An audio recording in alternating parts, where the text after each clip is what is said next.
Praise the Lord. கர்த்தருடைய நாமம் மகிமைப்படுவதாக. இந்த நாளையும் காண செய்த கர்த்தாதி கர்த்தருக்கு கொடான கொடி ஸ்தோத்திரம். இந்த நாளுக்கான கர்த்தருடைய வார்த்தை 1 சாமுவேல் 30 அதிகாரம் 6 1 சாமுவேல் chapter 30 verse 6. தாவீது மிகவும் நெருக்கப்பட்டான். சகல ஜனங்களும் தங்கள் குமாரத்திகளின் நிமித்தம் மனக்லேசமானதினால் அவனை கல்லெறிய வேண்டும் என்று சொல்லிக் கொண்டார்கள். தாவீது தன் தேவனாகிய கர்த்தருக்குள்ளே தன்னை திடப்படுத்தி கொண்டான். இந்த நாளுக்கான கர்த்தருடைய வார்த்தை ரேமா. தேவனாகிய கர்த்தருக்குள் திடப்படுத்துங்கள்.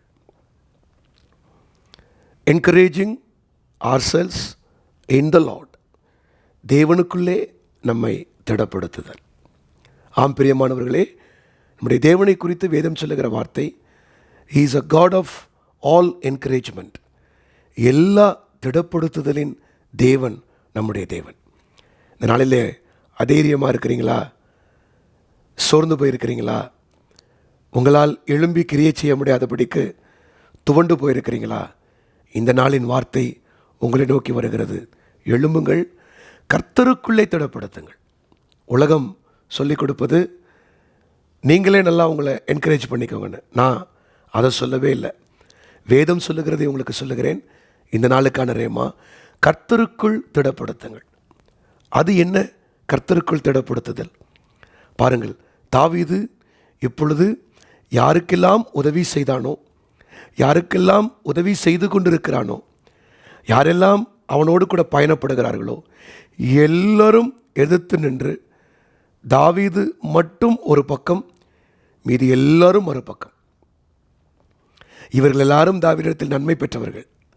ஆனால் இப்பொழுது தாவீது செல்லுகிற ஒரு சூழலில் எல்லோரும் தாவீதை கைவிட்டு அவர்களும் நெருக்கப்படுகிற வேளையிலே காரணத்தை அறியாமல் தாவீதை நோக்கி எல்லாரும் வந்து கல்லெறிய நின்று கொண்டிருக்கிறார்கள்.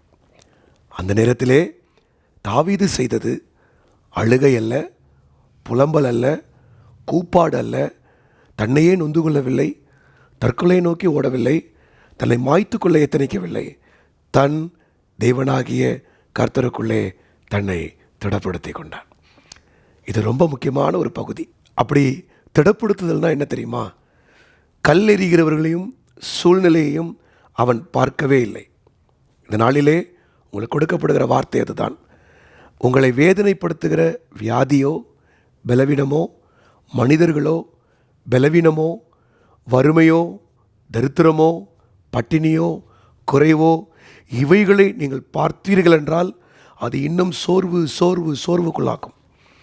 நீங்கள் பார்க்க வேண்டியது, இவைகளுக்கெல்லாம் மேலாய் என்னை அழைத்து அன்பு கூர்ந்து இன்றைக்கும் என்னை அவருடைய பிள்ளையாய் வைத்திருக்கிற தேவனை. தாவீது இந்த நேரத்தில் என்ன செய்கிறான்?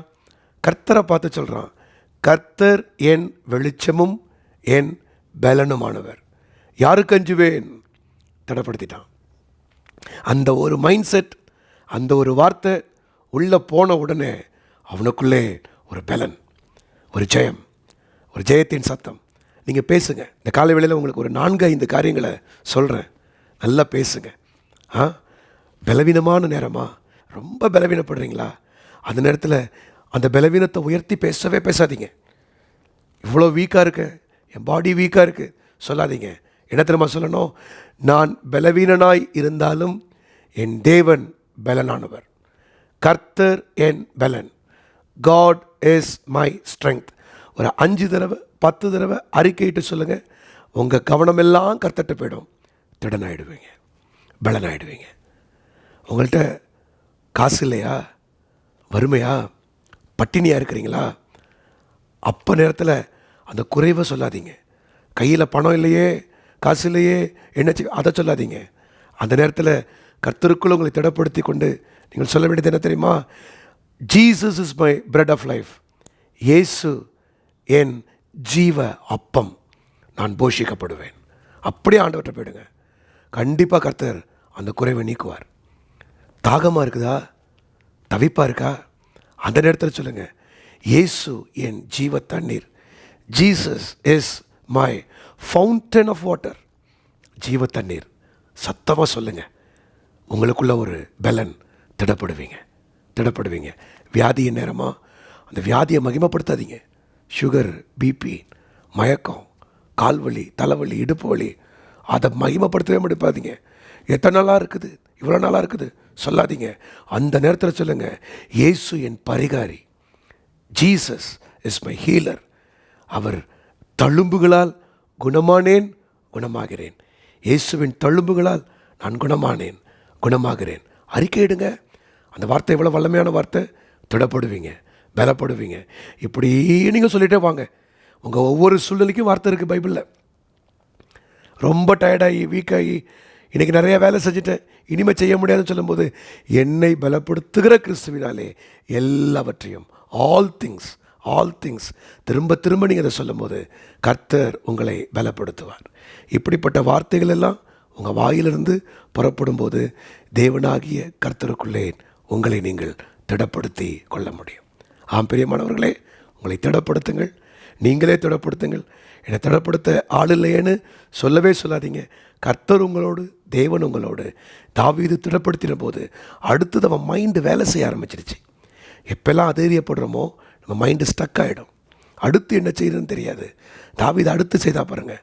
ஆசாரியனை கூப்பிட்டான், ஏபோத்தை வாங்கினான். எங்கே விட்டோம், அந்த எதிரி எங்கே போயிருக்கான், அடுத்து லீடு எங்கே, தொடர்ந்து போனான்.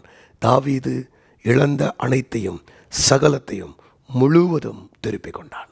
நீங்களும் திருப்பிக் கொள்வீர்கள். கர்த்தர் ஜெயம் தருவார். ஜெபிப்போமா? பிதாவே, உம்முடைய கரத்தில் எங்களை ஒப்புக் கொடுக்கிறோம். யாரெல்லாம் இழந்தவைகளை குறித்து, விட்டவைகளை குறித்து, ஆண்டவரே, யாரெல்லாம் சக பயணிகளாய் வந்தவர்கள் எதிர்த்து நின்று உன்னால் தான் என்று யாரெல்லாம் குற்றம் சாட்டும் போது சோர்ந்து போய் அதைரியப்பட்டு இருக்கிறார்களோ, கர்த்தர் நீர் இந்த நாளில் கொடுத்த வார்த்தையின்படி அவளை எழுப்புவீராக. தேவனுடைய ஆவியானவர் இன்றைக்கு கற்றுக் கொடுத்தது போல கர்த்தருக்குள்ளே அவர்கள் தங்களை திடப்படுத்தட்டும். ஆண்டவரே, தாவீது ஜெயித்தது போல நாங்களும் ஜெயிக்க கர்த்தர் எங்களுக்கு உதவி செய்யும். அப்படியே செய்கிறபடியால் கோடி கோடி ஸ்தோத்திரம்பா. இயேசுவின் நாமத்தில் கேட்டுக்கொள்ளுகிறோம் நல்ல பிதாவே. ஆமேன், ஆமேன், ஆமேன். God bless you. கர்த்தர் உங்களை ஆசீர்வதிப்பாராக. ஆமேன்.